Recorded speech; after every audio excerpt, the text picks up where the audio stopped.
the Ukrainian city of Kryvyi Rih following a ballistic missile attack. Ukrainian officials and South Korea's intelligence agency claim North Korea is sending thousands of troops to assist Russia in its ongoing war against Ukraine. North Korea is supporting Russian aggression against Ukraine with both weapons and personnel. Ukrainian Foreign Minister Andriy Sybiha said 2 people were killed due to heavy rainfall and flooding in Roswell, New Mexico. According to New Mexico State Police, nearly 300 individuals were rescued by the National Guard, according to local city officials. Officials in Georgia were on site investigating the collapse of a ferry dock gangway that resulted in 7 deaths and 6 people being critically injured on Saturday. A crowd had gathered on Sapelo Island. Approximately 40 individuals were on the gangway when it gave way.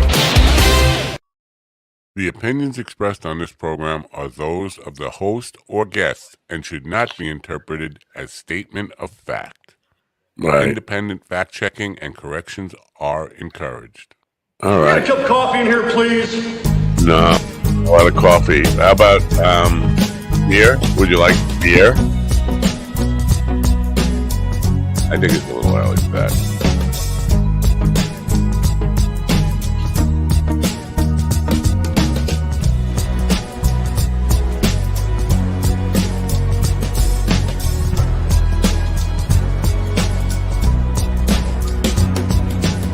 Damn good coffee. And hot. My dog is your mind's best friend.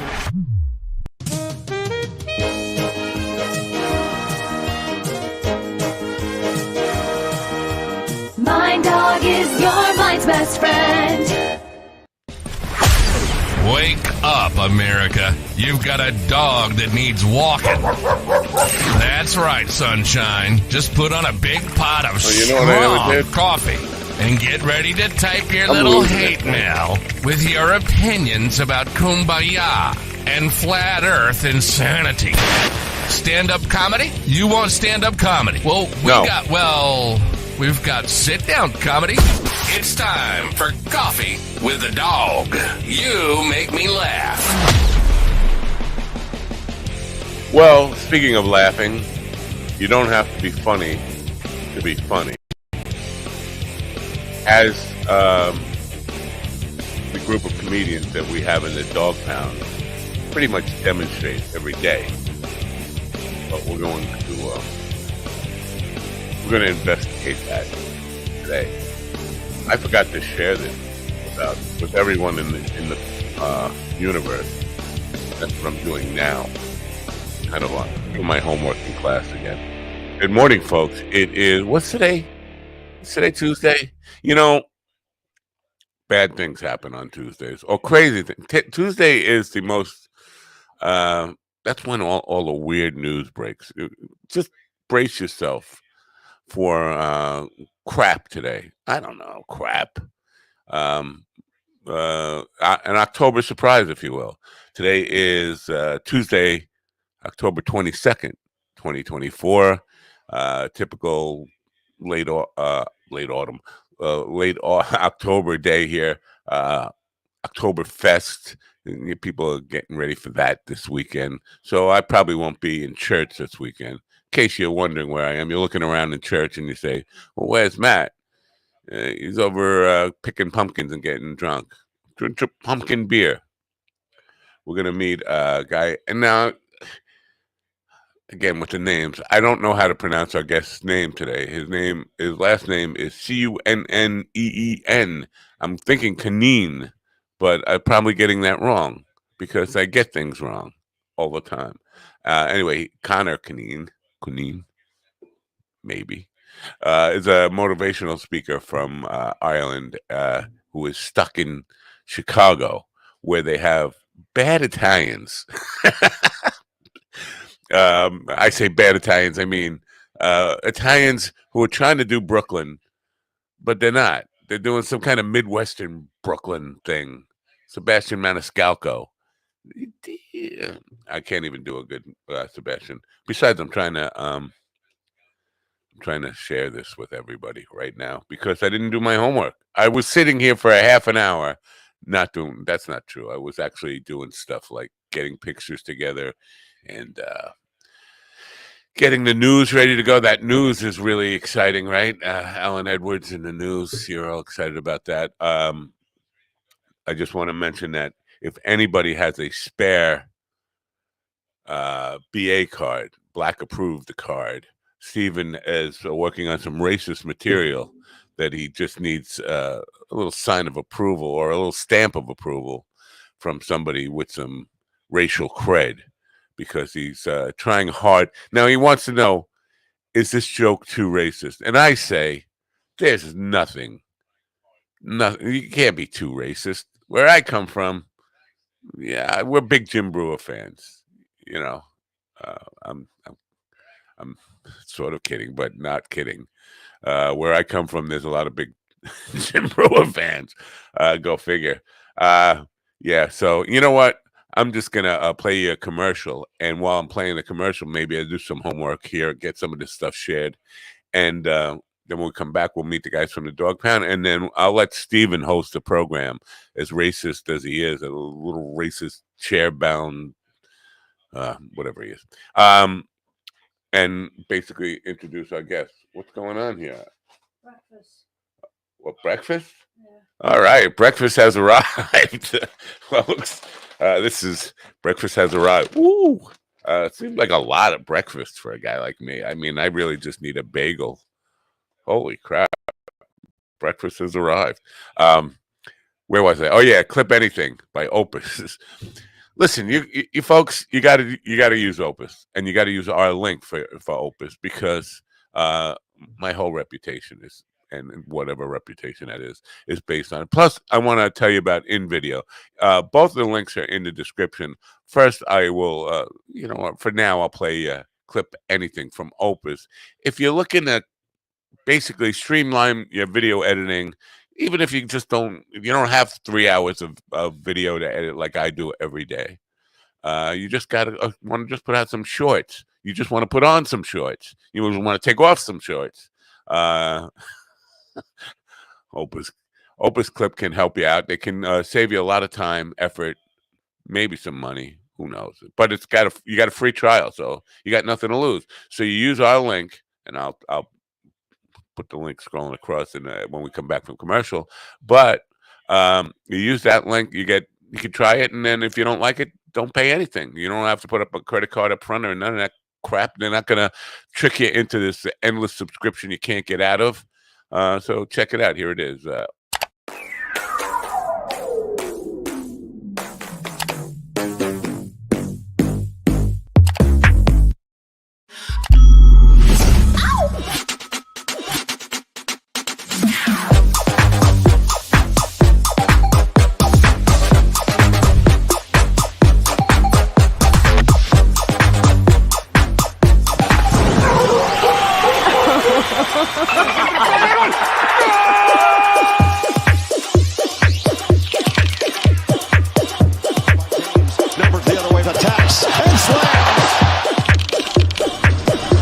Dreams do come true. I am showering on Netflix.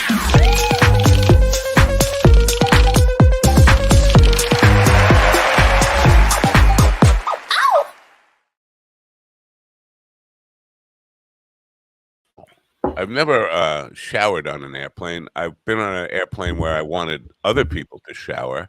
Let's do this, Brady Bunch. Is that right? Is that correct? Yeah, that's right. Yeah, I've been on an airplane where I wanted other people to shower. Anyway, in the room with me now are Citizen Ron Kane, Stephen the Racist sitcom. Blacks, am I right? Yes, that's right. You're right. And my former best friend of 37 years, Mr. P.T. Barnum. P.T. Good morning, America. MindDogTV.com. Halloween is only 9 days away. Thanksgiving is 31 days away. Did you miss Oktoberfest? It's not too late. For Halloween, put on Lederhosen and give the trick-or-treaters beer. I'm not putting on MindDogTV.com. No. Enjoy the suffering. And do we sell Lederhosen in the store? Do we? The site My hose are on time. They're never late. The site will be back up by midnight tonight. We're having a couple of issues. I'm doing the migration, had a couple of issues, but the migration is going well. Just a couple of bugs. It will be back up tonight, and then you can go buy your Mind Dog later hosen. Have you ever? Do you guys pick pumpkins? Peter Piper picked the pumpkin. You ever pick pumpkins or believe you're picking pumpkins when we're really just picking up pumpkins? Only my own. I mean, yeah. What? Here, what they do is they have farmland, but there's nothing that grows on this farmland. It's kind of barren farmland.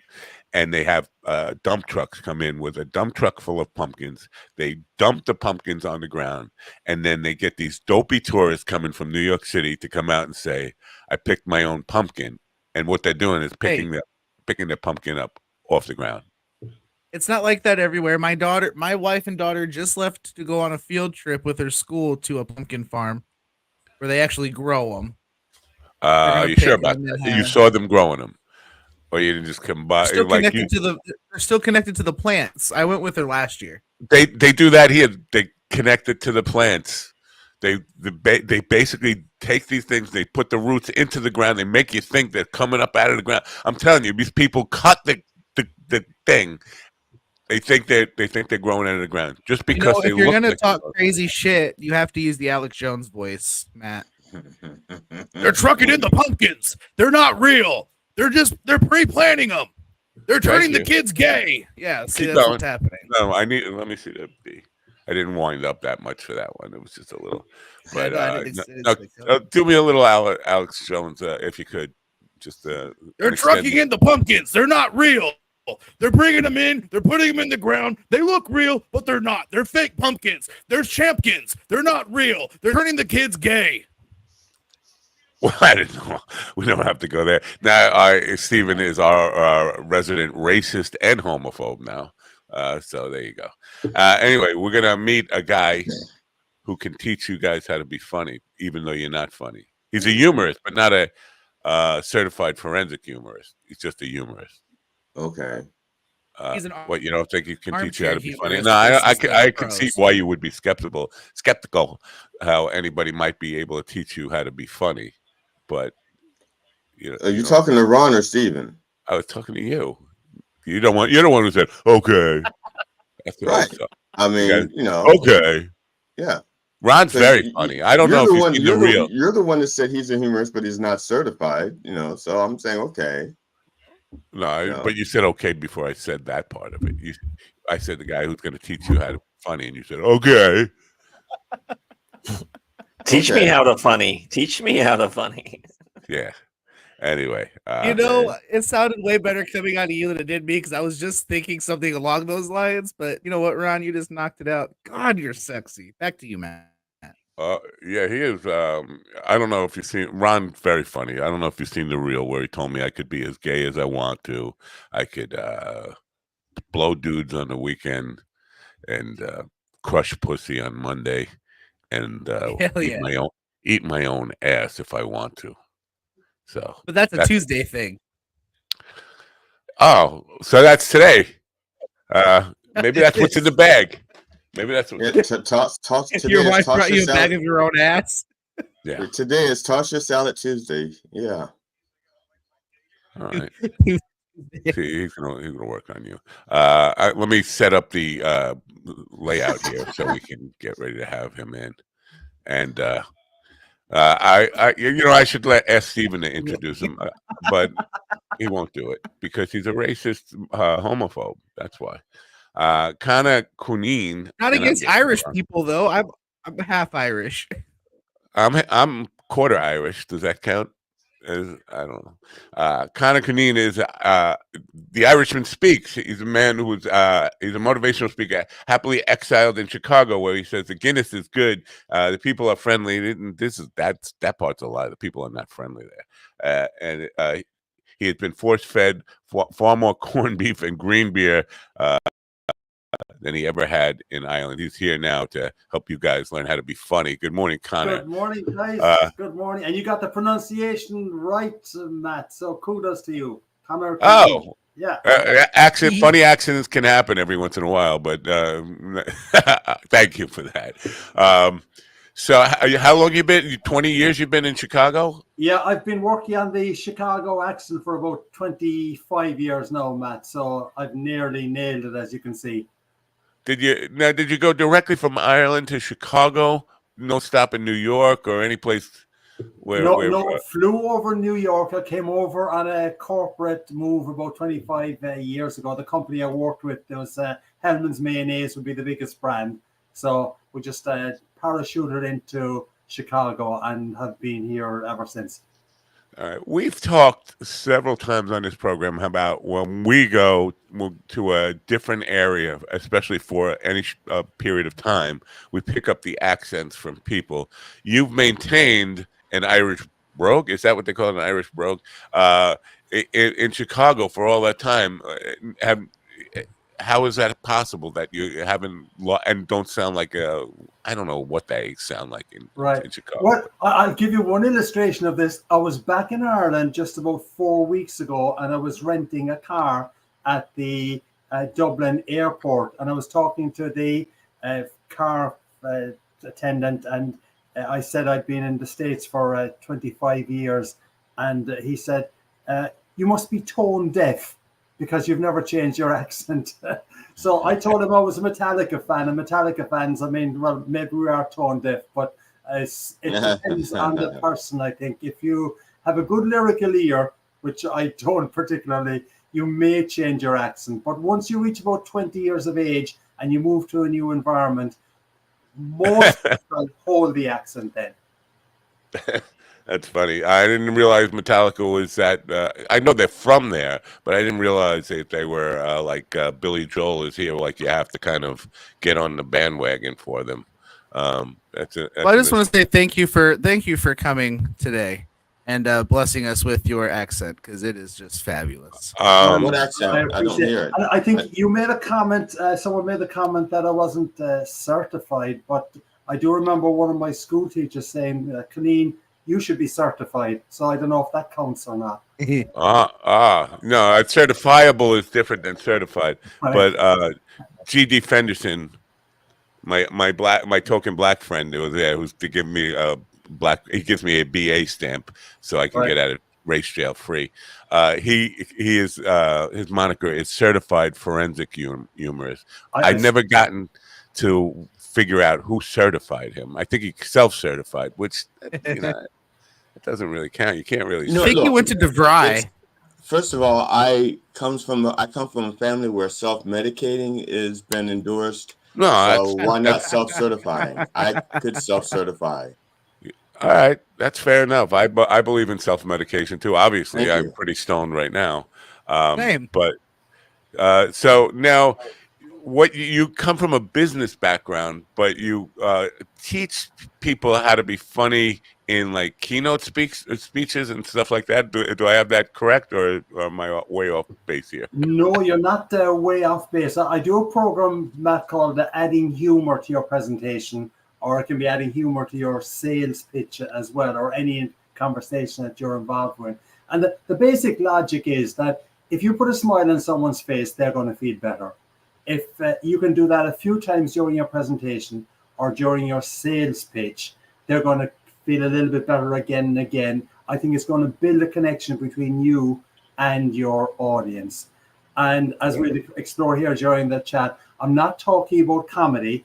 I'm talking about humor, which is it's a different thing. It's a different family of the same kind of strata, I suppose. But my basic view is that humor helps you to reinforce your message, and it's related to a message. Comedy can be anything all over the place. Just the objective is to get people to laugh. I'm sorry, I have to address this comment from the peanut gallery over there. Matt's got a face full of fresh mustache. I thought it said Irish mustache dye. I'm not really awake, but no, Ian, you're like a week off. I think I did the fresh mustache dye. I think last Wednesday or Thursday. It does look particularly dark today, though. That's really weird. Like, all right, All right. You know what? You're wearing lighter colors, but that's probably what it is. But hey, back to you, Connor. Thank you, Stephen, for the play-by-play commentary. But the difference between comedy and humor, because I do a lot of corporate work where I go up, I play some music for people, and then a guy comes up and he gives a speech that puts they're already half asleep after they see me play anyway, but they're really boring. Almost every keynote speech or things that people are compelled to go to for work is just completely boring. How do you go about introducing humor in that to people who don't want to be there? They're forced to be there. It's not something they go like with a comedy club. I think I paid to laugh. That's an incentive for me to laugh. I paid to laugh, so I'm going to laugh. But with you, they're resentful because they don't even want to be there in the first place. It's got to be more of a challenge than like a comedy club or a comedy performance. Yes. Well, I think that as long as you understand that the reasons why people are there, sometimes they're going because they want to attend a conference and they want to see the keynote speaker. Other times, I come into an organization, I'm asked to do a speech on improving people performance and productivity, which is what my core gig is, Matt. But I do it though by adding some humor to the presentation. And the basic logic I put is that I'll make good business points and then I'll reinforce them with some humor. And we'll explain how we get some of that humor in a few minutes' time. But the basic idea is make a good business point, humor to reinforce them, and then go on to another good business point again. And I know from my experience at this stage, and GD probably knows the same if you're doing a lot of stand-up, is that you know when people are going to laugh, you know how long they're going to laugh for, and the larger the room, the more laughter there will be. So you can kind of allow for that as well. But the basic idea I would suggest is have an idea as to what little humorous nuggets you can drop in at some stage. And most of those humorous nuggets, I say, Matt, are not ones that you create from scratch, but they're things that you heard, you saw, or something that went wrong sometime that is now funny that you can relate to your audience. And everyone can do this. And that's why I say you don't have to be funny to be funny. See, that's such good news, GD, man. You're in, you know what, GD? The future looks bright. Shiny? I was just gonna comment that GD knows when they're not gonna laugh and for how long they're not gonna laugh. It's a whole different. And GD will know. I mean, I do a small little bit of open mic. I'm not a comedian. I never position myself as a comedian, but I do a little bit of open mic just to hone my chops. And it is murder when you say something that you think is funny and you get crickets. There's cold sweat at the back of the neck, and you're thinking, "Why am I doing this?" And then that pretty much summed up this show. Yeah. Well, I have to confess that sometimes, because again, it depends on the size of the audience as well. Because there's some things that only 30% of the audience is going to get. So if you have like 100 people in the audience, and 30% are going to get it based on the topic or whatever, 30. But if you only have like 10 people in the room, or let's say 5 people in the room, and you're doing something only 30% of the people will get, that's like 1/5 of a person laughing. Okay, so but you expect it because there's like a formula in your head. So you don't I don't get that thing in the back of my neck where I go like, oh, that bombed. It's like I did the math. I had an idea what was likely to happen. Yeah. And I could have changed it at any time. I didn't have to say that. So it sounded like what you're just saying is you're refusing to dumb it down for the masses. I mean, because if you say 30% of people aren't going to get it, you're doing subject matter that that is too, I don't know, too heavy, too deep for a lot of people. You jump to the same conclusion that others do. You just think they're stupid. It's not that I won't dumb it down for the masses, because I said you can change it. Okay, so if I'm doing, if I'm performing with, let's say, for someone else, not like my own show, people who come to see me for my own show know I'm a humorist, and so they expect me to not dumb it down.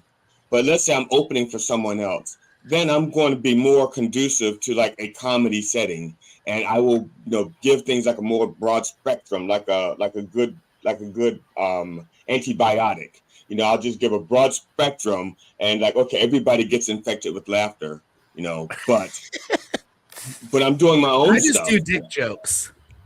Yeah, when I do my stuff for me, I understand the percentages and the odds of what I'm doing. But the people who enjoy me also know that that's going to be me. You know, if comedy was all explained five like of that them. to me, if comedy would have been explained like that to me, I would have dropped it quicker than I did algebra in college, man. But that's just it. You're looking at being a comedian. I'm talking about being a humorist. See, a I know, that's comedian what I'm says saying. That would have been a whole different ballgame. Totally No, different thank you. thing. A comedian says funny things. A humorist says things funny. That's in a nutshell. Yeah, like instead of tomato, you say tomato. Right. Right.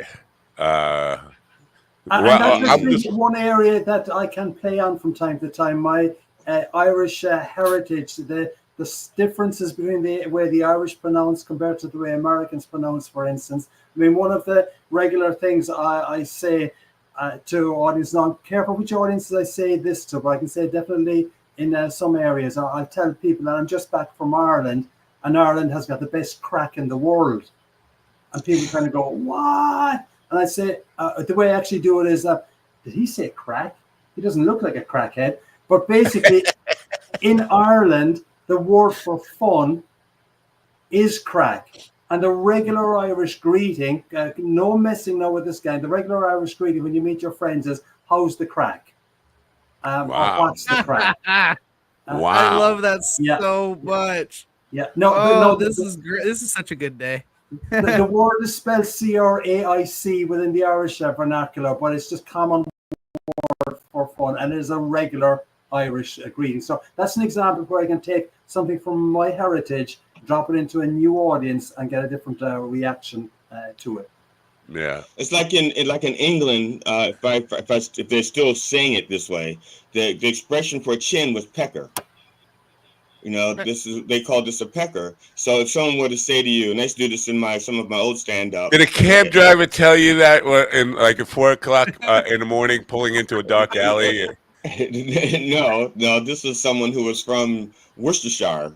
So if someone were to say, if they were in England and said keep your pecker up, they mean keep your chin up. You know. That's true. Yeah. Yeah. Thank you. They don't understand that I am actually trilingual. I'll try anything with my tongue. So they don't know.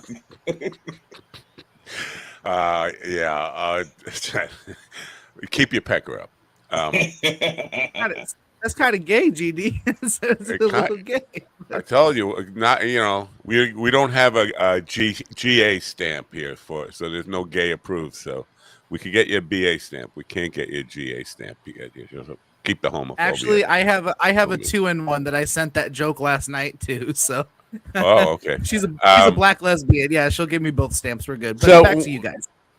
In the stuff you teach, is it like a workshop, or is it more like you're talking about the difference between what you teach and comedy, but there are comedy classes that teach people to be funny. The techniques, though, is it like techniques you teach, or is it like a workshop? Is it like a class, an ongoing class? It's a workshop stroke class, Matt. And what I try to do is I try to give people some simple concepts or mind maps to help them to develop the content. So let's have a look at the way we will go about this. So I'm going to ask any of you a question here, all right?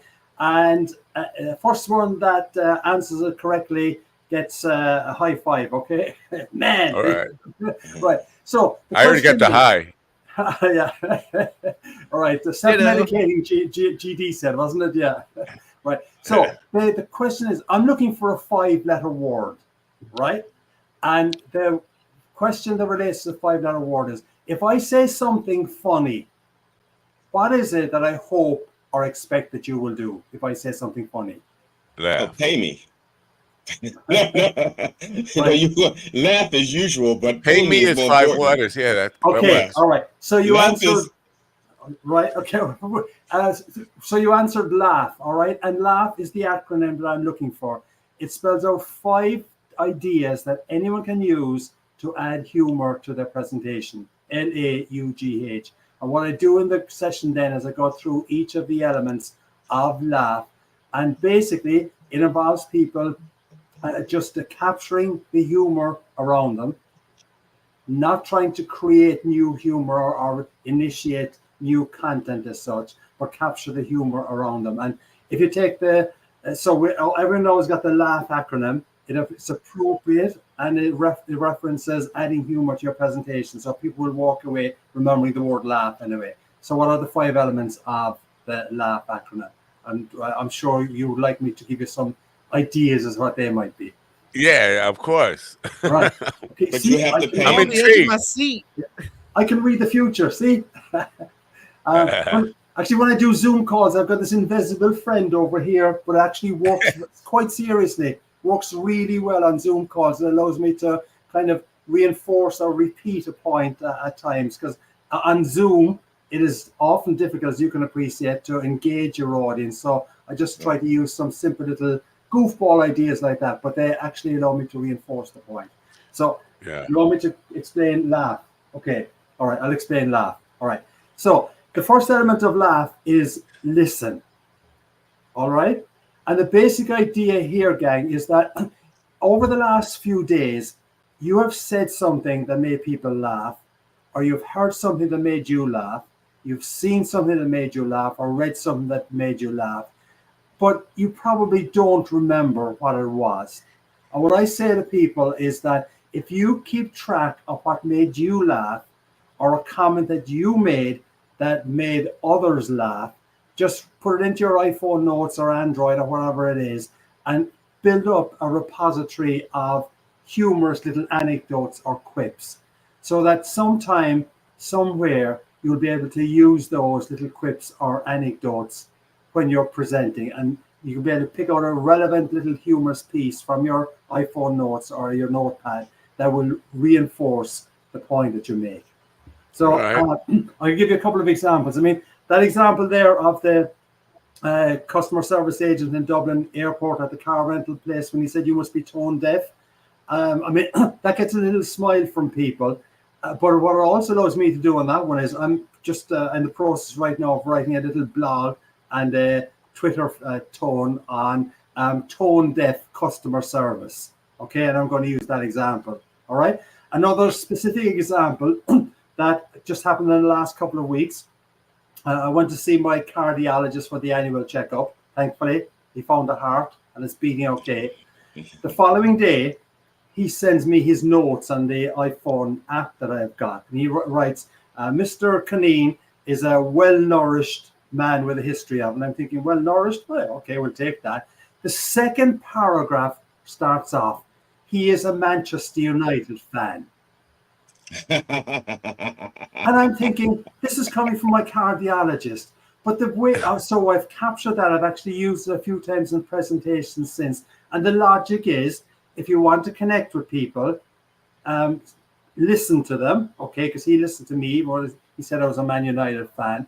When he put it into the notes, you didn't expect it from a cardiologist. I've now thrown it back to my audiences a few times. And the basic line I'm using is that it's simple little things that will allow you to connect with your audience. It's simple little things that will determine whether or not the audience or your customer or your client likes you. And one of the ways you can do it is just by being empathetic to them. And then I give this example about the cardiologist saying I'm a Manchester United fan. I didn't create it. I just captured it. And I can now put it back into my presentations for a number of different lessons that I'm providing.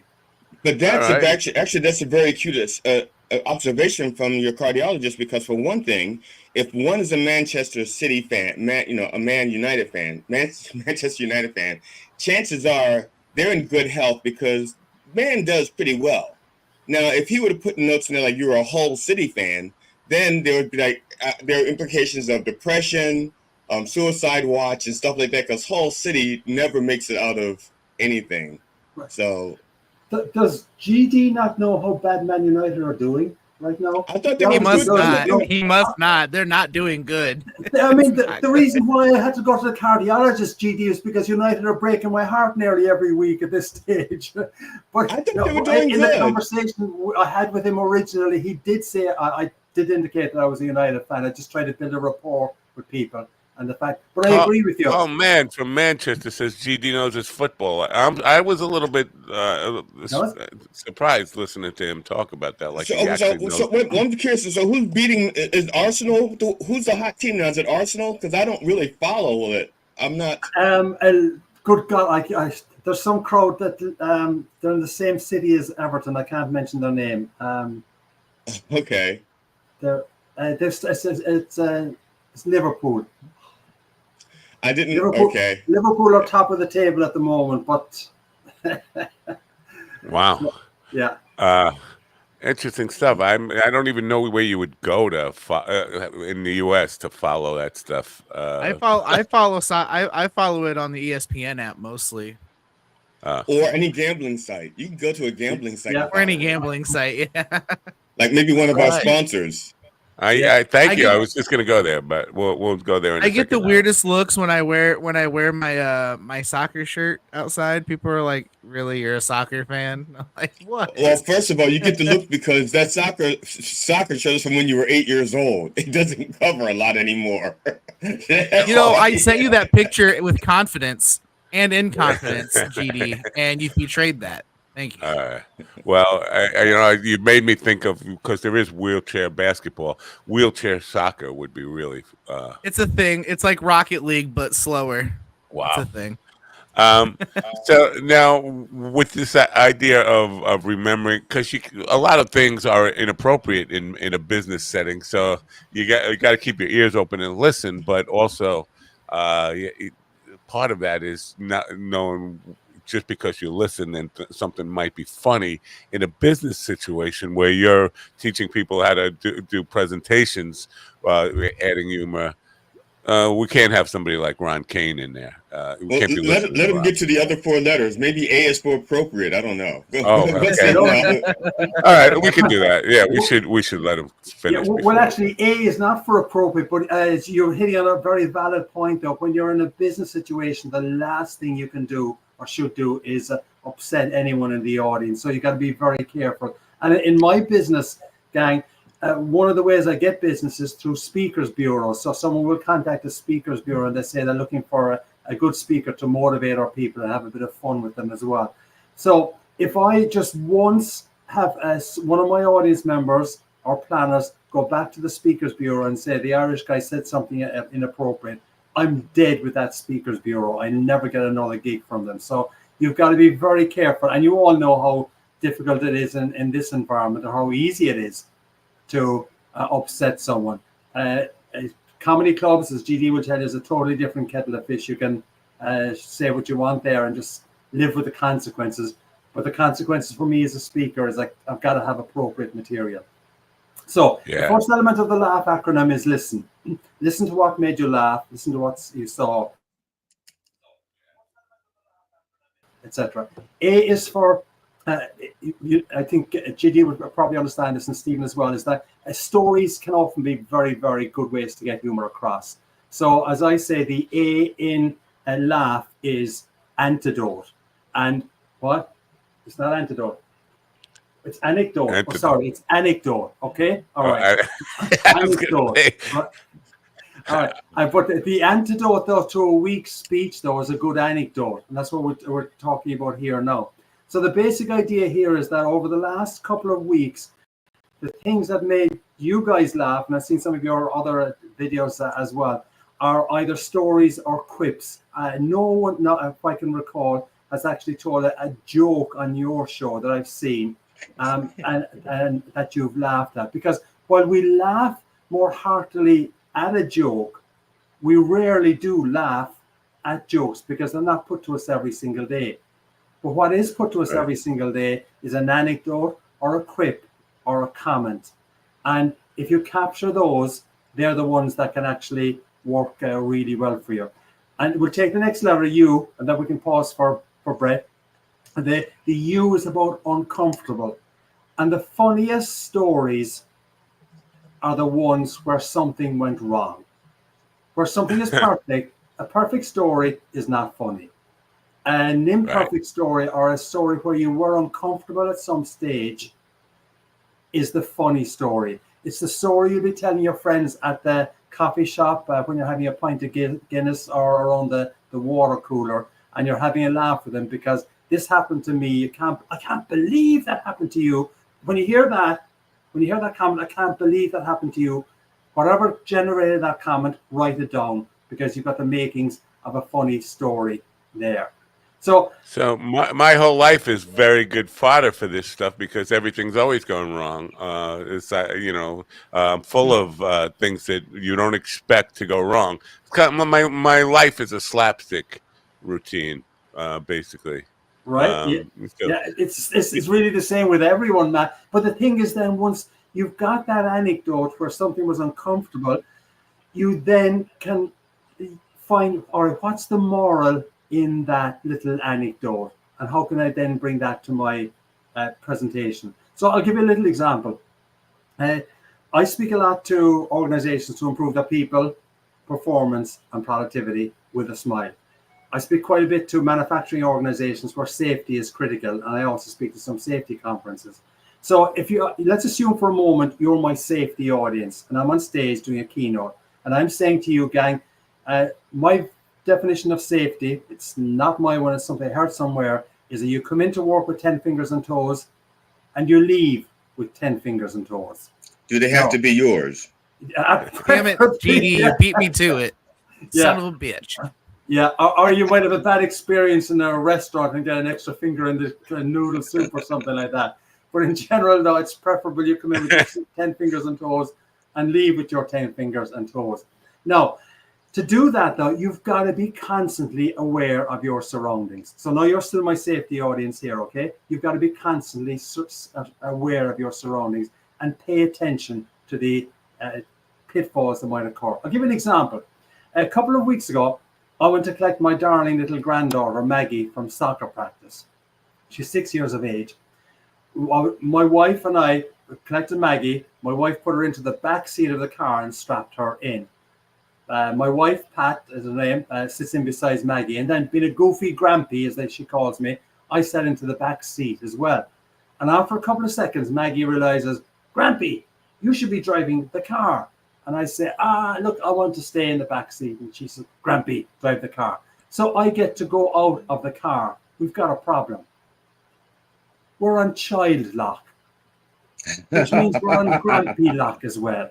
All right. So I've got to phone my daughter, who's left the parking lot, to come back and open the car door for me. Now, right? Okay, that actually happened. Now, what is the message there? The message for you as a safety audience, or for anyone where attention to detail is critical, is that you've got to pay attention to your surroundings. And if you're on a factory floor where there's forklifts going left, right, and center, you've got some machinery that is dangerous, you've got to be aware of what your situation is. And the question for you is, do you consider the child locks in your environment? And then what I will do is, I'll ask the audience, how many of you have got kids who are actually strapped into car seats every morning? And a few hands, maybe 10% of the audience will pop up. And I'll say, all right, gang, when you're strapping your little darling in tomorrow, remember the story the Irish guy told about child locks, and ask, what are the child locks that I've got to be aware of, that I need to make my colleagues aware of in the workplace? And if you don't have a kid, you'll probably be at the traffic lights tomorrow morning, and you'll see a kid in the Honda Odyssey next to you, strapped in, and that'll get you thinking about child locks, safety, be aware of our surroundings.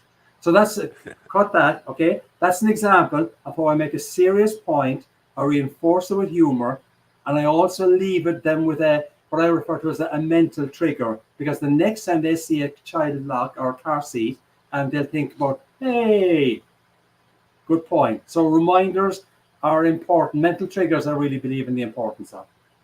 All right, fair enough. Carl pointed out what ring me. I heard you say soccer, and I was like, well, that you'd have to be in America a pretty long time before you start saying soccer instead of football. Well, I listen. I have to say that because I'm a football fan too, so I have to differentiate. Carl, mind your business, man. Carl's still in Manchester, so for him, it's always going to be football. He only comes here for like a week at a time, so it's not long enough to start calling it soccer.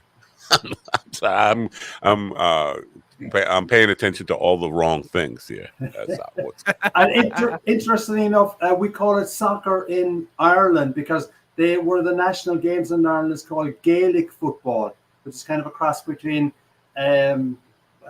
It's basically played with a round ball, but they can use the hands all of the time. 15 players on it. So that's is that like rugby in Ireland, and soccer is what is known as football in England. So now, gentlemen. How does Gaelic football different from rugby? Gaelic football is played with a round ball for a start, GD. There's 15 players on the team, which is the same as rugby. The ball is kicked forward most of the time, whereas in rugby, the ball is actually kind of passed back a lot of the time as well. Right. But it's a really good game. There's two national sports in Ireland, Gaelic football and Gaelic and hurling, Hurling. Both of them are amateur sports, in theory at least. And every year, the Super Bowl, they call it the All-Ireland, is played in Dublin, and about 80,000 people go to see those every year in Dublin. Now, see, I just learned something because I honestly thought drinking was the #1 sport in Ireland. And now I'm finding out that it's not. It's not racist. It's drunken. He needs an IA card. Yeah, I still think that's. I think that's stereotype. GD. Oh, Wow. We won't get offended at that. I mean, that's a standard terrorist. But I'll tell you something. When I come back to the States here, I tell people I'm now back in the land of bad Guinness. Because no one knows, well, very few people know how to pour a proper pint of Guinness here in the United States. And most of the Guinness that's poured here in the States, if it was offered to a person in a Dublin pub, there would be a riot. And the barman would be taken out and hung, drawn, and quartered and sent off to some place where people don't appreciate good Guinness. Maybe like England or something like that. But see, we don't do that on January 6th. Is when we. So what's the difference between what's the difference between Irish Guinness and American Guinness then? In theory, there is no difference, but the pouring of a pint of Guinness, Stephen, is a work of art. It genuinely is. Guinness will tell you it takes 119.5 seconds to pour the perfect pint of Guinness, and very few people in the United States are prepared to wait that long for their perfect pint of Guinness. And when you see it poured in Dublin, I mean, it's just it genuinely is. It's a beautiful thing to see it, because the barman will take the pint glass, hold it to about 45-degree angle to the tap, and he'll pour it and fill it to about 2/3 full. And then what happens is, and some of you might have seen this, is that you've got brown swirls in the glass, and what's happening there is you've got tiny little nitrogen bubbles that are trying to find their way to some Guinness Wonderland. And when they find the Wonderland, they create the Guinness creamy head. And then the barman will take the pint, once that's settled, top it up and hand it with care and attention to the drooling customer. But so few people here in the United States know how to pour the perfect pint of Guinness. And a lot of Irish people get really annoyed with what the rubbish that's presented to us here in the US. Oh, have you been to New York and Jack Dempsey's place? I forget the address, but in New York City, Jack Dempsey's.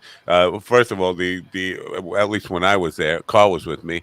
All the bartenders were Irish. I think they know how to. If there's Irish bartenders or if there's an Irish owner, you're reasonably okay. But so many of the Irish pubs, give me strength. Now, my understanding that if it takes, you said 119 point how many seconds to pour? 119.5 seconds, GD, is what Guinness says takes to pour.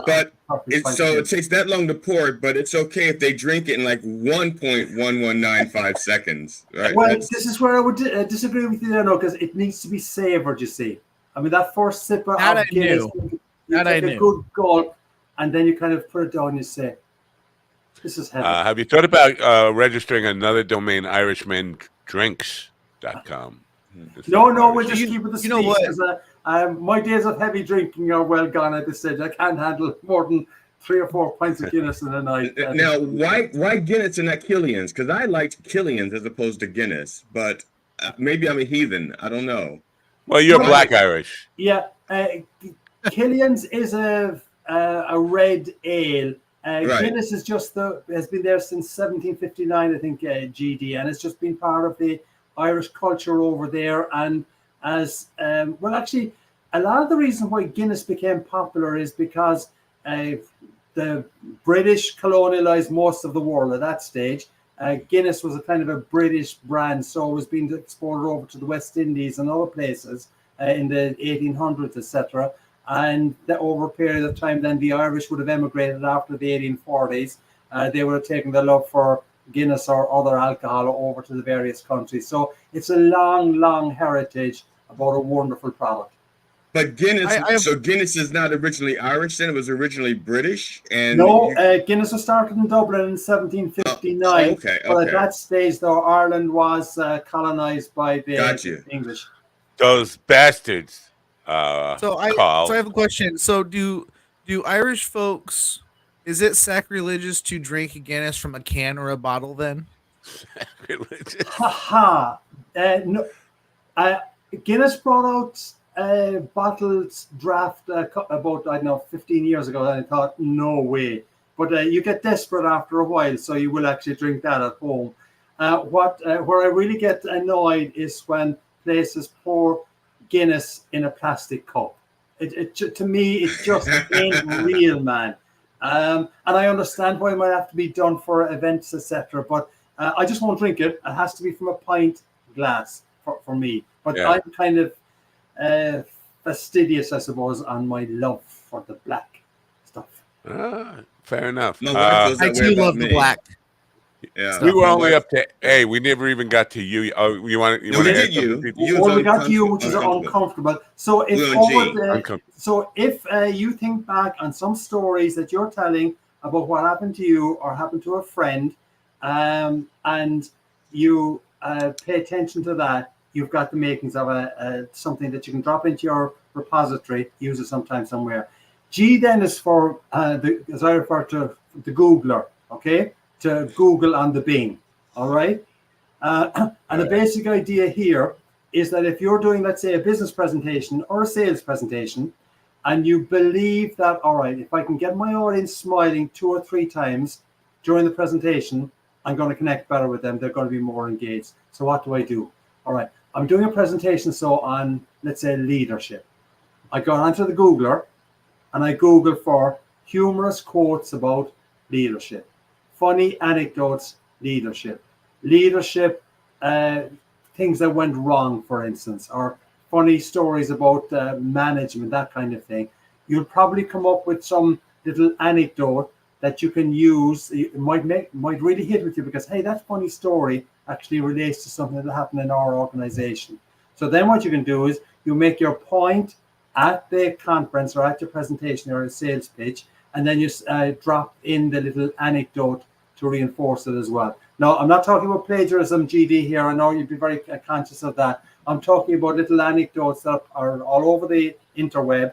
You could go with quotes from people like Will Rogers or Groucho Marx or Mark Twain or things like that. And you say, and as Mark Twain said, or what you could do, I've done it once or twice. I might say, and by the way, I remember Jimmy Kimmel said last week on his show.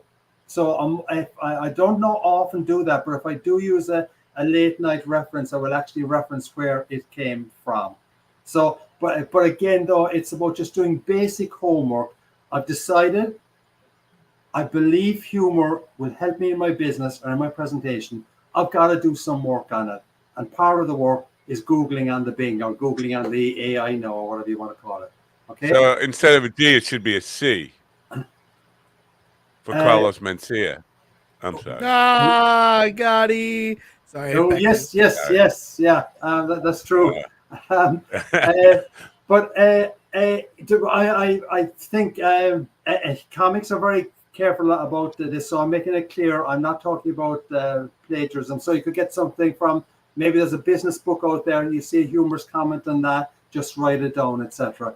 The other thing is, and I do use this a few times, is Twitter. When you see something funny on Twitter, screen capture it, and you never know when you're going to use it.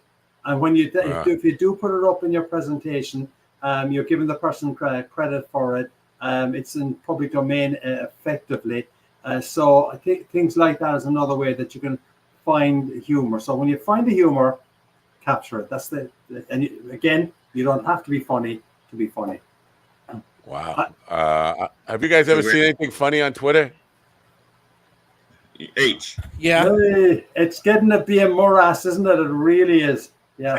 It really is. All right, we're up to H. H. Okay. Yeah. And H then is, and I think the comics here on this will really appreciate this. The idea behind H is if you say something that puts a smile on someone's face in your sales presentation or in the audience, you've got a he going there. Ask yourself, all right, what way did I say it to get a he? Can I adapt that a little bit better to go to ho? And small little things can make a real difference there. You might add a word to the phrase that you use. You might preface the phrase slightly better. Sometimes what a lot of people do is that they preface it by giving away almost the laugh line beforehand. Don't do that. Never, ever, ever, not even ever, ever, never, ever tell people you're going to tell them a funny story. Tell the story, hope it's funny. If they laugh, it's used to reinforce your message. But simple little things can make a difference, and you can go from a he to a ho. Now, my understanding about the H hierarchy, because this is just my observation. I thought it started off with the he, went to the ho, then the hardy har, and then the hok tui. So, and I thought once you got to the hok tui, that was like that was like the ultimate in gratification. But I could be totally wrong. All right. I suppose they're smiling. They mightn't be laughing, but they're smiling when that's happening. All right. Okay. Well, then what about when GD's talking, then you get the other H, headaches. Right. That's right. Well, that would be harsh. Right. So the basic idea then, Matt, is this laugh acronym. We workshop it a little bit. We go through the room and ask people, all right, what stories do you tell your friends that makes them laugh? Then we try and explore as to whether or not there's a moral or a lesson in that. And it's simple little things that if you keep track of over a period of time, you're going to have a good repository of information.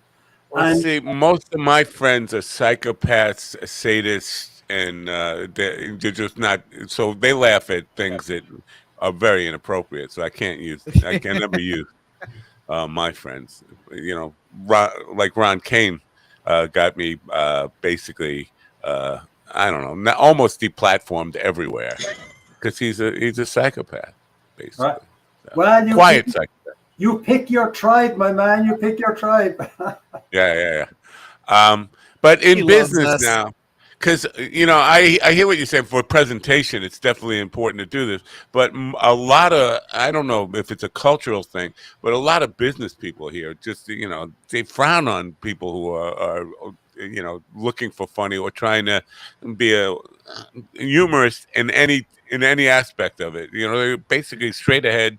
Let's deal with business as a serious thing, and no room for laughing at all in it. And right. I don't know. And that is the challenge. That's why I always differentiate between comedy and humor. And the other point I would make is that if you're doing a professional presentation, you've got to come across as being professional. And the critical thing is when you're doing a professional presentation, you present well, you tell good stories, you provide the benefits and features, etc. of your product, whatever it is. They're all things that everyone knows about to try and get the message across. What people don't pay enough attention to is that once or twice in that presentation, I can get them smiling, even just smiling, or get a chuckle there. It's going to connect better, so that when the presentation is over, people are saying, "Hey, that was a good presentation. He or she knows her stuff." And by the way, she was funny as well. But the funny is the last thing that should be saying about you when you're, or one of the last things that should be saying about you after you've done a professional sales pitch. When I'm doing a keynote, people do expect me to be humorous, so I'm quite happy that they say that. But I always want them to be going away with ways to improve their people, their performance, and their productivity, and do it with a smile. So I'm a little confused here about, are you teaching people to do what you do, which is go into a company and do a keynote speech for a company they're not part of, or are you teaching them to do a presentation within the company that they're already a part of? Yes. You understand the distinction?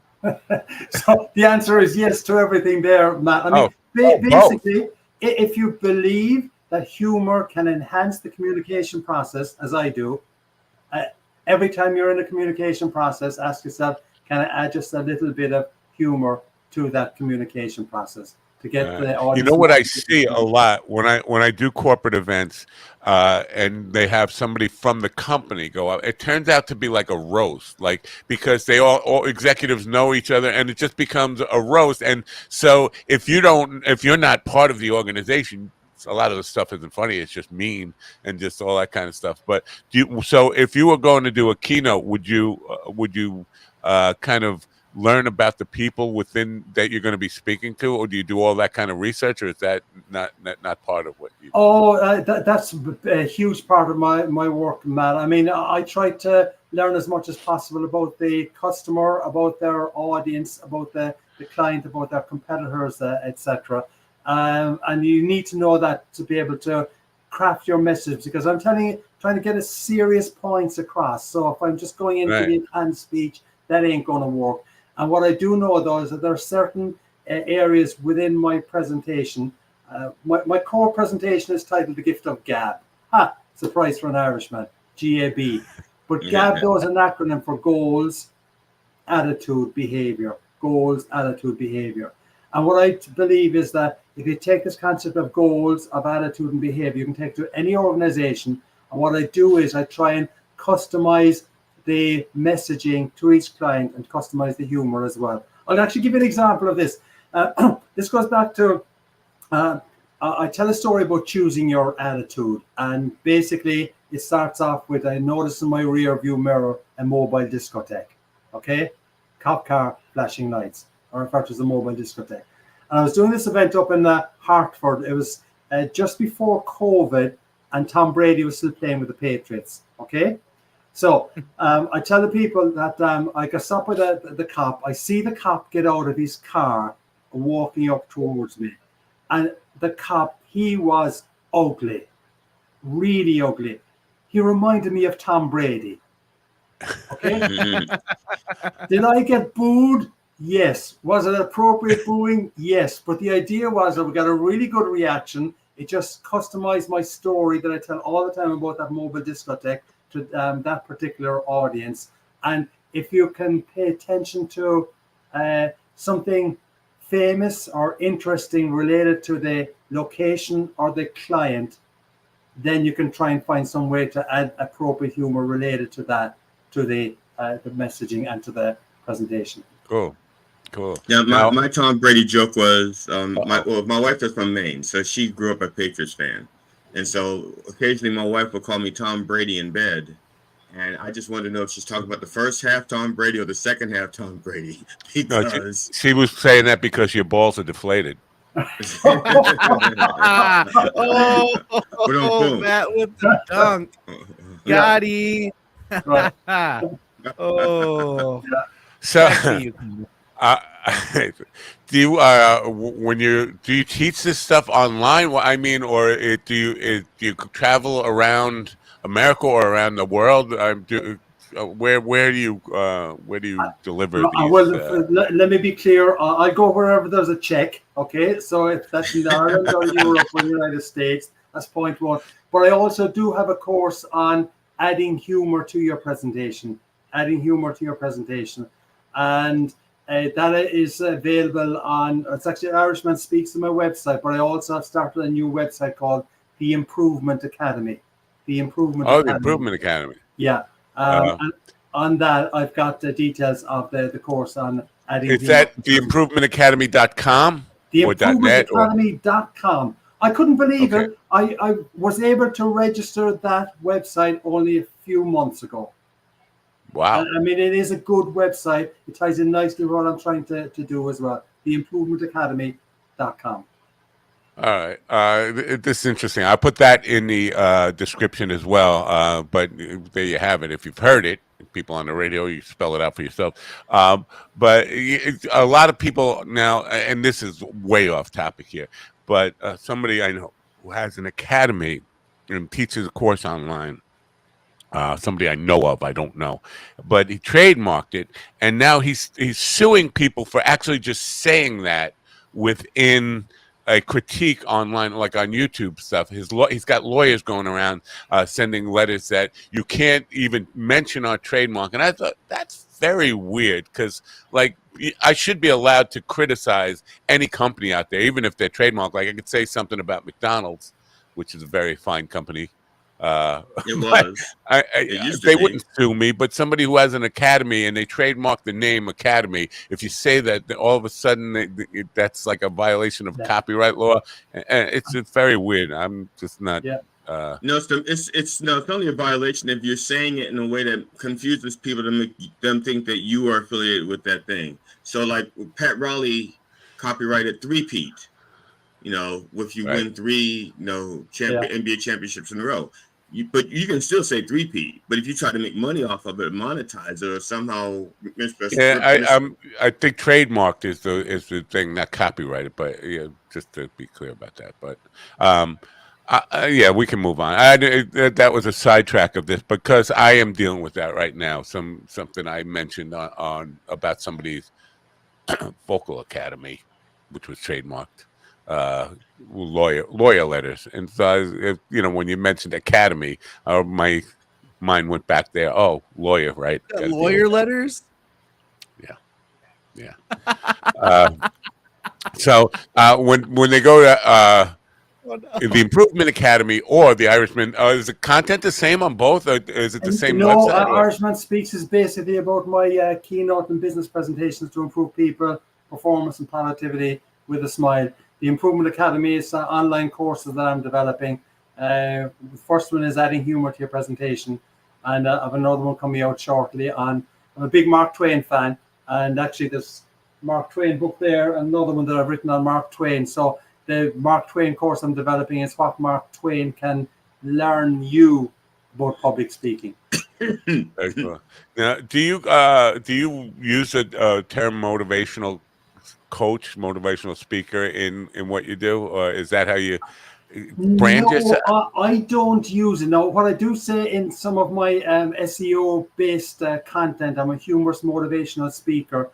I speak a lot to oncology groups and cancer groups because I've had 2 cancers over the years. And I tell you, one of the lines that gets me events with oncology groups is that I tell my event planner, and then I tell my audience later on, that I've had 2 bouts of cancer. I've had thyroid and I've had prostate, and I've had both of them whipped out.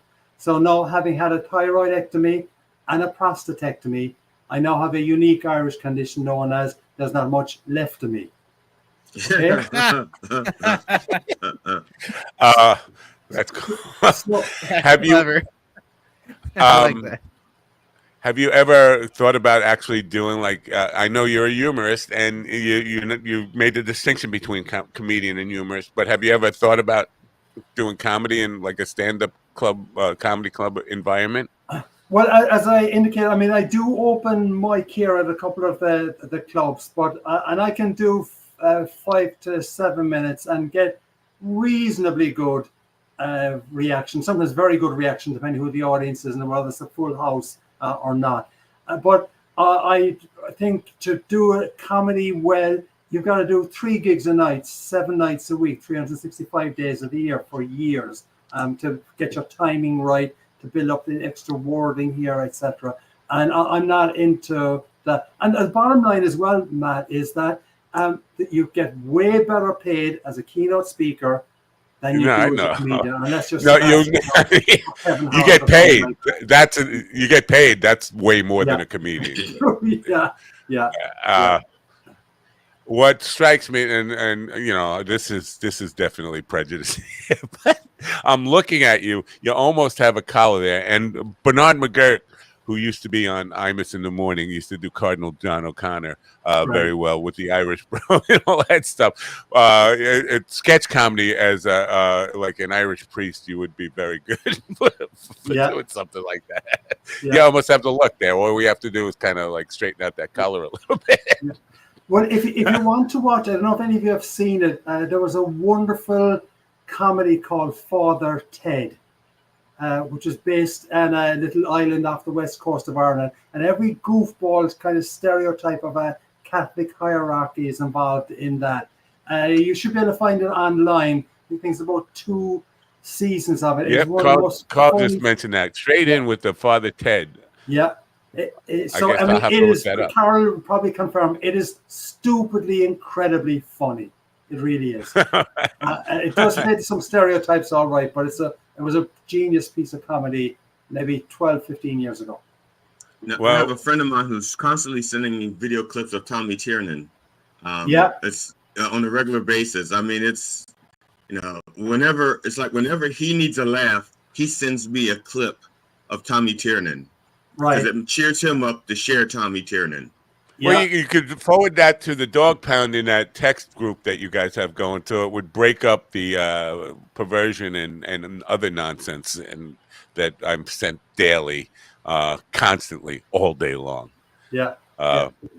You love it. But do I? You think you raise a serious point there, GD. I speak a lot to job seekers, and that's kind of, in a sense, one of the ways I kind of got on my speaking career. And if you've ever been unemployed, I hate using the word unemployed. I tell people they should be in job search and not unemployed. But if you've ever been unemployed, you know the way it just eats into your psyche and you feel crap.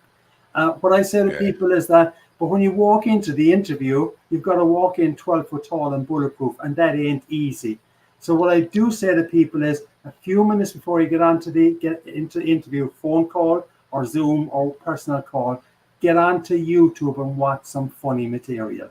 Yeah. Because it's like what you said, it makes you feel better. And the simplest little thing I say to people, gang, is I tell my audiences, just Google pandas, Pandas. And what happens when you see pandas? You smile and you laugh. And simple little things like that. Again, it shows the power of what a smile or a piece of humor can do for you. It gets the neurotransmitters going. You're feeling better. And if you're feeling better, you're going to project better and connect better with whoever you are speaking to. I know when I want to smile, I look at my shorts. The ones I produce on YouTube, not my underwear. I've seen GD in his robe. I can assure you, it's funny. Wait a minute. When was this? What? He went live on cam for me when I was helping him. Oh my goodness! Prepare for his. I did not his know online show. I did not know about this, and I'm sorry. I do know about it now. Yeah. So now we do have to wrap things up, but we want to send people to theimprovementacademy.com or irishmanspeaks.com. Have you ever, because the title of this is "You Don't Have to Be Funny to Be Funny," which is taken directly from your podcast page, but have you ever been stumped with that? Ever come up with somebody who just can't be funny? I don't believe that. That's my response to that. I just go back over. I mean, people say, or laughter researchers suggest that the average person laughs about 15 times a day. Now, I know with your audience, they're above average, so they're laughing 25 times a day, okay? But then again, that might mean there's people who are only laughing 5 times a day. But I say to them, just if you believe in the concept that humor does improve communication, start paying attention to what made you smile or what you saw, read, or did, or heard. And over a period of time, you will have a few little anecdotes that you can drop into your presentations. And if you're a keynote like me, where I'll be speaking to a lot of different organizations and associations with essentially the same message, but customized to them, the humor I use in New York, the anecdote, I can use in Los Angeles, or I can use in Nevada. If I'm doing sales presentations to different clients consistently, if I've got 3 or 4 good humorous little anecdotes or quips, that's all I need. So I do believe, Matt, that this is something that anyone can use to improve their communication, even if they feel they are not funny. Very cool. All right. Well, thank you for being here. We will, and if you do come back sometime, we appreciate it. And I may contact you to do some work for us on the side, if you don't mind that. But I do appreciate you getting up early and being part of the program today. All right. Yeah. Have a great day. Thanks for being here. It's been a pleasure, guys. Stay well. Enjoyed it. Enjoyed it a lot. Take care, Connor. Bye. Bye. Connor Kuneen. Oh my God, I loved his accent so much. It was so great. That's not surprising in the least. What is it about accents that turns you on so much, that gets you all horny? I don't know. Listen, I've told you guys I'm autistic, and this is part of it. I think there's something about accents. Did he tell us that? Just something about accents. I figured it out long before he told us. Oh. Yeah. My wife called it too. But listen, I don't think you were in the room when I pointed out that he's been here for like 20, 25 years or something. And we've talked about this. Like, if I go down south, it takes me 6 weeks to start talking like a Southerner. He's been here, and he sounds Irish. He doesn't sound like a Chicago. No, not at all. Right. I think it's a go ahead. I lived in Alabama from 10 to 18, so 8 years. I picked up the accent strong, but as soon as I came back to Indiana, within a month it was gone. I can turn it on real strong, but it's not real. It doesn't stay. I can turn it off. Super weird. All right. Ron has been just too talkative today. I think we need to mute his mic. He just doesn't shut up. Hey, should we play the news? I will play news, but Ron, what's the matter, Ron? Are you down? Are you angry? Are you sad? What's going on here? You're muted, Ron. Oh, he is muted. That explains it perfectly. I don't know. That guy was Irish, and he talked about Irish things. Are you? Oh, you don't like? You like Carl? Carl doesn't like Irish. Carl fights Irishmen everywhere he goes. Yeah, I mean, I have a sign on my front lawn that says "No Irish." So I mean, wow. This is why Ron's mean to me so much, because he knows I'm half Irish, and he's like, "You're because I'm a dirty wop, and my wife has some Irish." So wait a minute, dirty wop. Kane is English, right? Your last name is an English name. Well, but that's my stage name. It's not my real name. Oh, it's Kano from Italy. Kano, or all right, all right. Yeah, dude, I'm half Irish, half German, man. I'm all full of drunk anger and violence and racism. And you went to Notre Dame to fight the Fighting Irish. I did live by Notre Dame. And I did fight several Irish. Fighting Irish. Listen, if you've ever been to Central Park on St. Patrick's Day, Irish guys are brutal. I mean, I've never seen fist fights like I've seen like Irish guys when Irish guys are just totally drunk on St. Patrick's Day. I mean, you could hear the punches from like 500 feet away. We could hear like bones breaking and stuff. There are 3 bars. There's 3 bars in South Bend I'm not allowed in that I was kicked out of on St. Patrick's Day in 2017. Yeah, dude, I love St. Patrick's Day, dude. You start feeding me beer, it's game on, man. It's awful. I'll get my ass kicked too, but I don't give a shit. It's like that Irish song says, like when Irish guys are fighting. That old song. Yes, I like that. I like that. You probably already did a full parody on that, right? No, it just we'll get to work on it. Have it ready by tomorrow morning. Chop. Not going to happen. All right. Oh, fine. Let's bore our shorts off with speaking of after the news, we'll bring Carl in to tell us about how he hates Irish people.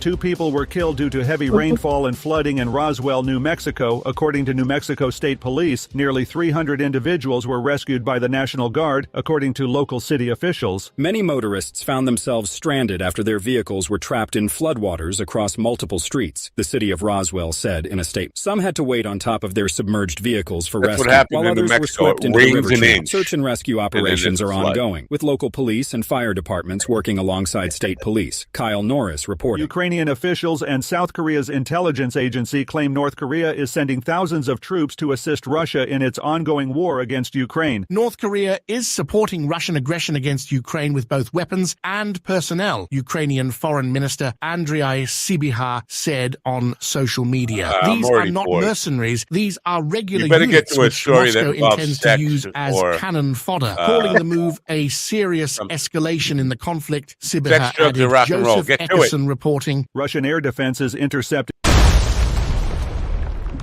In other news, McDonald's still hires felons as Trump works to shift at McDonald's. I need to send Al a note that we're in the news. We only want sex, drugs, and rock and roll. I mean, war, politics, Israel, Ukraine, just ain't doing it for me anymore. I don't get the North Korea-Russian alliance. I don't get that at all. First of all, what North Korea can't even feed their people. Yeah, but we got money for shit to send to Russia to fight Ukraine. Well, they can't feed their people. But they're also getting fuel from Russia. It's and they're dictators, authoritarians. Dictators need to stick together because there's not so many of them. Were you trying to say authoritarians? No, I was trying to say authors. Yes, authoritarians. Yes, those. Authoritarians.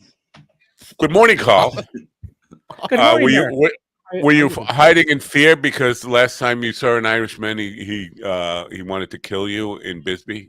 I forgot about that guy. Yeah, but that's why I said he was in the CIA and he was trying to kidnap me because his accent changed. The next day, he was less Irish. Oh.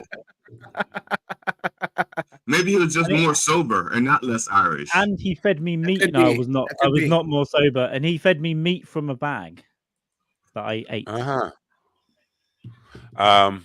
You know what? Is it meat from a bag? Is that like the British version of a glory hole? It could have been. I was sat in a bandstand and I just said to some people that were there, I'm hungry, and this guy overheard me and brought me over a bag of meat, just a bag with meat in it. A bag of meat. And you ate it? Raw? Cooked? It was cooked. It was like ground beef, I hope. So, hold on. So some guy walked up to you with a bag full of ground beef, and you're just like, yum? Like, So this was the second day because he had heckled me on stage and we'd had a thing, and then we kind of hugged it out. Then he tried to get me to go outside of the boundary of the area, which I highly, as in too high, said okay. And Stanhope saved your life. Stanhope and Chad Shank stopped me from going out and got rid of this guy. And the next night he came back. So you were heckled, almost kidnapped, yes, bothered by a guy. And then at the end of the day, he was like, hey, you want some meat in a bag? And you were still like, sure, give me some. Yeah, I thought I heard something about him. I thought I heard something about him offering you his wife too. I couldn't hang out. The reason he wanted me to go outside the first night was because he's like, come and meet my wife, You know, for about an hour he was asking me. Wow. Come and beat my wife. Hopefully, yeah. If for any reason you're ever by Indiana, we're gonna hang out. We're gonna go have sure. some fun. I'll come, man. I'll come. But don't go outside with him because you'll just wind up eating a bag of his meat. So don't eat with him. Meat bag restaurants that we Oh, dude, we got some places to go. I think my wife brought me poison breakfast. I think that's what she got. Well, while Matt's getting poisoned, we can go to the gay bar that I got roofied at. Sure. Wow. You got roofied at a gay bar? Did you tell it? Is this an Ibid moment or am I just hallucinating? It's probably an Ibid moment. Yeah, I was at my buddy and I went to a gay bar. He's bi, so he really wanted to go, and I was like, you know what, fuck it, why not? We'll go have some fun. And we went to the gay bar, and he went inside to get drinks. I was on the patio, And these guys woke up and they're like, "Hey, can we buy you a drink?" And I'm like, "Fucking why not?" And but I didn't think about it. The fact that he was like, "Okay, here," like he already had the drink in his hand, I guess. So I was like, "Cool, thanks." And I drank it, and then I don't remember. I was walking on crutches at the time, not even in the wheelchair, but I somehow made it from the patio down the steps at the front of the building and into the car. Don't know how. Then I woke up in the car puking.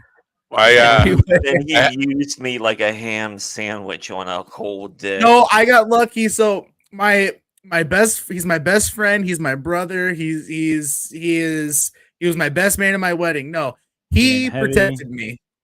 You know why he's the best man? Because he could blow the groom and fuck the bride at the same time. He could fuck with the best of them. Right. He could, but dude, hey, listen, I'm pretty sure he carried me out is what happened. I gotta correct myself because I accused you of being a homophobe before, and now you are obviously less of a homophobe than I am. Because I could never ever go to a gay bar with a guy who was bi. I couldn't do it. I just couldn't. So he's You're trying to he's seduce bi. me, aren't you, Mrs. Robinson? Listen, he's bi, but he's not an active bi. He's married. He has kids. He doesn't do that anymore. He was just like, hey, there's a drag show. Let's go watch it and hang out at the bar. I was like, okay, cool, let's go. So it was one of those. Sounds active to me. Yeah, he's like he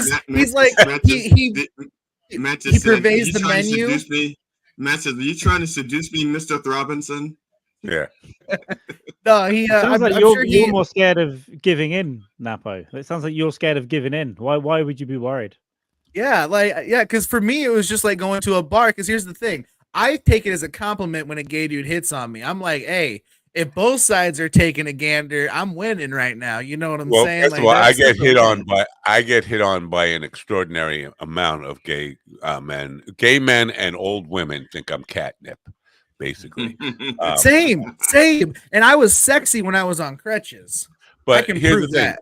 I think this is an Ibn moment for me. I've explained what my homophobia one-on-one with gay. I don't have any fear of being in a room full of gay hairdressers, but one-on-one, especially if it's a friend. What can a hairdresser do to you, Matt? Nothing. Right. Of course, there's no fear. The reason I even brought that up is because in the hair and beauty industry, there are a lot of men. If I'm going to cup one ball, I'm going to cup the other. There you go. But the one-on-one thing is, I become like uncomfortable with having to tell people like, because in my youth I was a little aggressive in saying no to a gay guy. Meaning instead of no, it was no. And then, I'm just uncomfortable with that situation of having people come on to me, not come on me, come on to me. I don't know. That makes me uncomfortable too. I don't want guys. That one time, that one time in a place that I thought was a phone booth turned out to be a glory hole. It's a hole. That's a Freudian slip, ladies and gentlemen, is what that is. I don't think it was a Freudian slip. I think it was just I was showing my slip. It's just a well-fitting slip, right? But that idea of just somebody like China make advances one-on-one, it's an uncomfortable situation. I know what women feel like when they're with like a guy who's in the friend zone. You're just in the friend zone, you know. So I definitely would not go to it. There's no way you get me to go to a gay bar with one gay friend. And no, because I know you. I used to go with a whole group of friends. I don't think any of them were gay, but we used to go to a gay bar because it used to open till 5 a.m. So we'd go there. I don't know. A group feels like nobody's going to try anything then. That's all I'm saying. I'm going to poison my. What are we looking at here? Colin. That's me. That was the me that got roofied at the bar. Ooh. Wow. Yeah, see, I was a good looking dude when I was a little more mobile. You know what I'm saying? Mobile? Or it's the mountains. I don't know. Get that picture out of my face. Back in the day when I was is that the guy that protected you from the roofyites, or is this the roofie guy? No. No, that guy is a friend who's not really a friend as much anymore. Okay, Carl, I just wanted to point this out for you. I think you were talking about Ron when you said that bastard did it to me again or something earlier, like he disappeared. Yeah. I actually looked and I thought, oh, Ron looks happy today, and then he came back. Right, I was about to say that's how you can tell when it's the picture and not Ron. If he's smiling, it's the picture. If he's frowning and staring, it's Ron live. A never-ending joke, though. Let me come here and see what he's looking at. Oh yeah, when he's bigger, you can tell if he's smiling. When he's small like that, you can't tell him if he's smiling or not. Ron's been aloof lately. He's been ever since he told me that I could be as gay as I want to. I could blow dudes on the weekend, crush pussy on Monday morning, or eat my own ass on a Tuesday. He's been aloof, slightly aloof. Something. I think he's. I think Ron is his birthday. Ron gotten older, and he's falling. He's filling out those papers for unemployment. Well, not just that, but then he gave Matt permission to go after men and women, and then Ron knew that the playing field just shrunk a little, and it's brought on some depression. And I feel that, Ron. All right, fair enough. I don't know. I mentioned this yesterday. The Carl enlightened me to the fact that Stanhope and Andrus went over to Ukraine. Talking with your mouth full of. I know. Hello, it's called Coffee with the Dog. Who doesn't have a snack with their coffee? Fucking read a book, nerd. And she got me 2 sandwiches here, so I'm going to be eating for a while. Andy and Doug went over to Ukraine. I did not know they were there, but it appears that there might be like an end to this thing, like a peace offering. That would be ironic, or not, or do they have a hand in that one? I think what it is I think the U.S. sent them over, and Vladimir, not the Russian, but the Ukrainian, is going to give those 2 guys to Russia if Russia would just retreat. That's it. I don't think anybody would take that deal. Well, Andrus has got 2 injuries now, and none of them are from the war. I think it's just falling over. It's pretty good. Are they in danger, Carl? Do you think? They're not in danger. They've been in cities that are getting shelled. They're not staying away from the front line. Let me put it that way. The second place they went, but it's still statistically unlikely, I guess, to getting hit on the head with something. Yeah. This was Doug's idea, right? Not Andy's idea, right? I don't know where it came from. I only knew when they went there, but Brett had heard a little bit more. And I think they've got plans. I think they're staying away for a while. I think they're leaving Ukraine soon, but they're going to be away for a while. So they might be in Europe doing something. They're filming. They're doing stuff. I think some fun's going to come out of it. We're going to get some fancy vlog documentary thing of them traveling across Europe or whatever. I think you might do, because they're the new producers with them, Alex. Alex? I don't know about Australian this. guy. So I'm totally out of the loop. Yeah, I haven't listened to the thing for a while, but I know that he was Sean Smith's producer in Australia, and he went over to stay with them, and they built a new studio and all that kind of stuff. So. Oh, by the way, Sean Smith tonight at 7 p.m. Eastern time.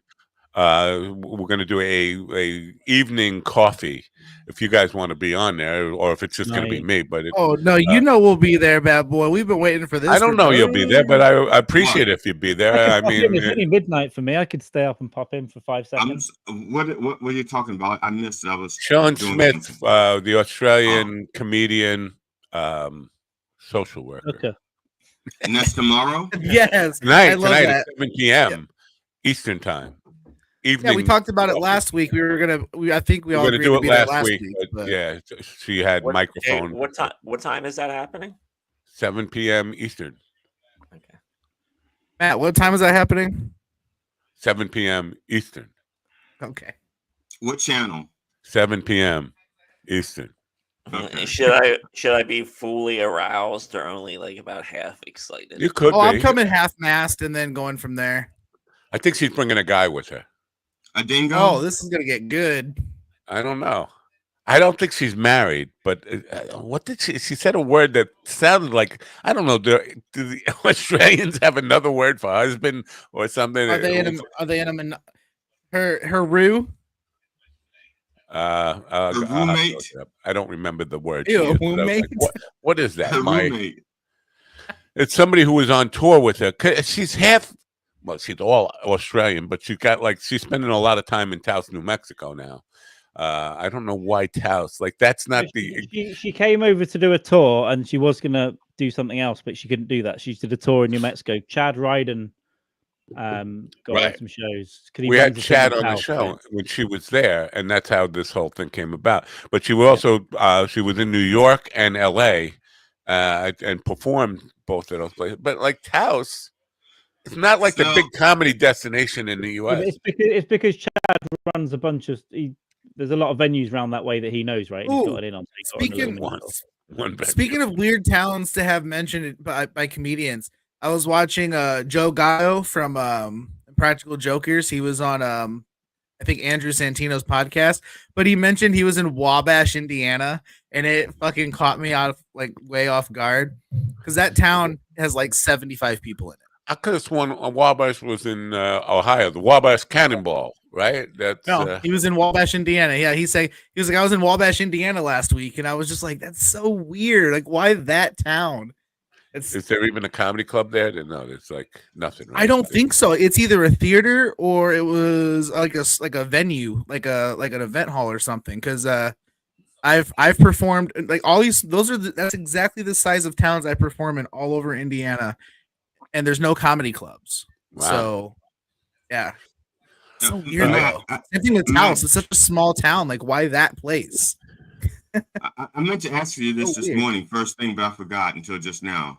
By chance, did you catch the Al Pacino interview where he was talking about The Godfather for like an hour? No. It's a recent interview, so he's like 84-year-old. It aired today. Yeah, it's recent. It's today. Who was Joe Scarborough from Morning Joe. Oh. All right. James Caan, great ass. Yeah. Dunkachino. We talked about other stuff too, but apparently the big thing was they just kept talking about Godfather.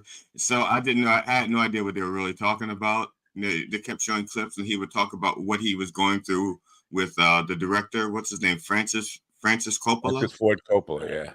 Yeah. And stuff like that. I pulled out my bulbous cock for James Caan. Like, look at this. I like the was it The Offer or something? I like the show that they did. The drama. I let Adam Sandler come all over my videography history just so I can get a paycheck. Hey, I do have some showbiz news if you want to do that. I do want to do that, but I just would love to hear you say more vulgar things that I could put a B on and just yeah. There's a thing on, I think it's Paramount or maybe it's Disney, when it's The Offer, which is about the making. That's what I said. That's what I said 5 seconds ago, and I got ignored. I was like, that was good. It was too many and people. Then something made you think of it. I don't know what. No. I look so angry to be in the Blue Oyster right now. I was thinking that as soon as he said Al Pacino, because in that thing, it kind of. It was very quirky. He had not been in a lot of films up until The Godfather. He was a theater actor. He was like theater actor, right? And they were also gonna sack him. They were gonna fire him that day, right? But they decided, because the executives come down and they decided to shoot the restaurant scene early in the shoot. And then when they saw that, they were okay. And he was overthinking his motivation and all this stuff, according to the guy who did I forget his name, Alfred, whatever his name is. Hitchcock. Ralph knows those people, by the way. He knew everybody in that fucking The Offer thing. Also, Ralph knows everyone. Yeah. Well, yeah, because his best friend, his father was Luca Brasi in The Godfather. So, but Pacino. If I were going to interview Pacino, I wouldn't talk about The Godfather at all. I'd talk about Dog Day Afternoon more than anything. They talked about that too, but for like 30 seconds. Like, really? Yeah, it was a movie I made or something. It was. Wow. Yeah. Well, I think that's the most interesting movie Pacino ever made. I got the impression that Joe Scarborough was like a huge Godfather fan or something. That's why most of it was about the Godfather. There's only 3 people who really don't like the Godfather, and they're all here right now. Your wife? Yeah. No. Carl, I have a question for you real quick. I did a Is that from one? Is that scene behind you from one of the police academies? And if so, which one? So this is the Blue Oyster from the original one. Because they went back to the Blue Oyster on several occasions. That's I don't know what any of this means. It was a Brodsky, I tell you. I would throw spaghetti at her face. Then come on, Lieutenant Harris, and that's then a one of the Brodsky. tough guys. I think it's about maybe 3 or 4. They went back like 3 times to this place. This looks like an image of Ram Ranch. Well, I didn't watch Police Academy after the second one. I watched the first one. 3's a little crazy. Naked 4 is Cowboys. Police Academy 4, Citizens on Patrol is phenomenal. That's probably the last good one, and then 5 and 6 were a little odd. 6 was very. Ron, have you is Carl's godfather? Ron, have you ever heard of Ram Ranch? No, I don't think I have. Oh man, you got to look it up on YouTube sometime. 18 naked cowboys with 18-inch hard-throbbing cocks ready to pleasure you at Ram Ranch, and it just goes on for like 10 minutes of. If I may, Ron does not need any more encouragement or. I'm sending it to him right now. It's the best thing ever made. I promise you.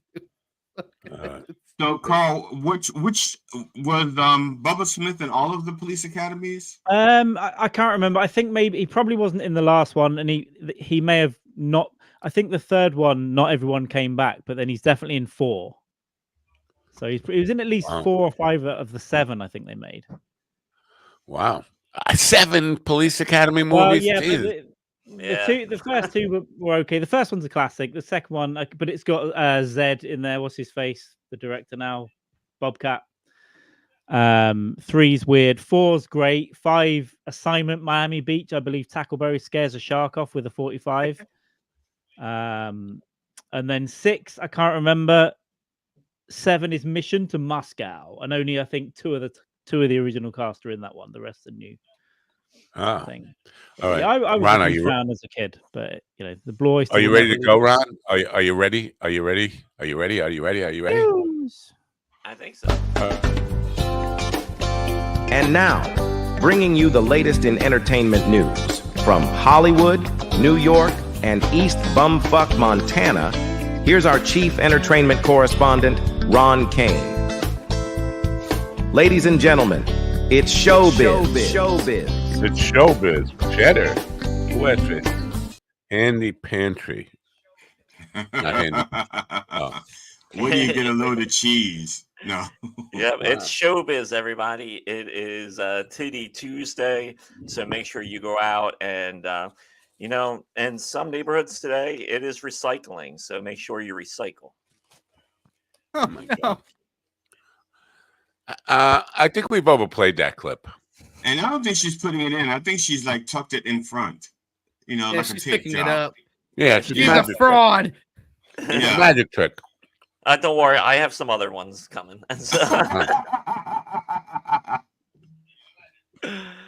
So this is Andrew Garfield with Mel Gibson. So Andrew Garfield, for some reason, is making the rounds and saying that old Mel deserves another chance. I'm not sure why he's doing this or what's the motivation. Mel offered him a part. Mel says, I can make you a star in one of my movies. And then he goes, Mel deserves to make films because no one's infallible.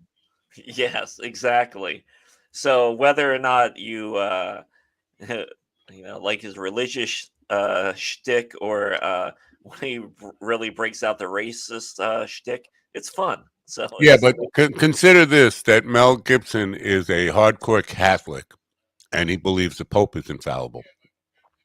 Yeah. So no one is infallible, but but that's Garfield's opinion. Garfield is that no one's infallible.